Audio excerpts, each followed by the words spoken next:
చేస్తూ ఈ మధ్యన మనకు అమరావతిని అధికారికంగా జాతీయ కేంద్ర ప్రభుత్వాలు రాష్ట్ర మన ఏదైతే చట్టసభల్లో రాజ్యసభ లోక్సభ రాష్ట్రపతి గారు కూడా ఆమోదించి 75 సంవత్సరాలు పైబడిన స్వతంత్ర భారతదేశంలో రాజధాని లేని ఆంధ్ర రాష్ట్రానికి శాశ్వత రాజధానిని అమరావతిని ప్రకటించినందుకు రాష్ట్ర ప్రజలందరూ హర్షం వ్యక్తం చేస్తున్నారు. మా ప్రాంత ప్రజలందరూ కూడా ఈ ప్రభుత్వాన్ని కూటమి ప్రభుత్వానికి అందరికీ కూడా రుణపడి ఉన్నాము. మనకు ఒక రాజధానిని ఏర్పరిచారు, మన పిల్లలకు భవిష్యత్తు అందించారు.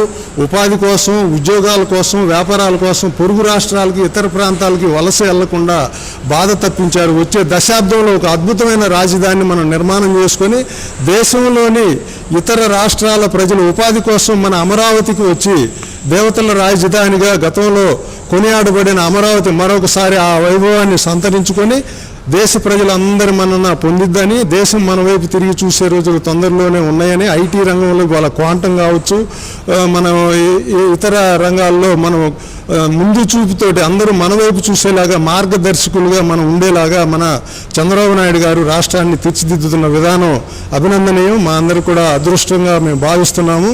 ఈ చంద్రబాబు నాయుడు గారు అలాగనే నారా లోకేష్ బాబు గారు యువ నాయకత్వం ఆధ్వర్యంలో రాష్ట్రం సస్యశ్యామలంగా అన్ని రంగాల్లో అభివృద్ధి చెంది బాగుండాలని, బాగుంటుందని ఆశిస్తూ సెలవు తీసుకుంటున్నాం.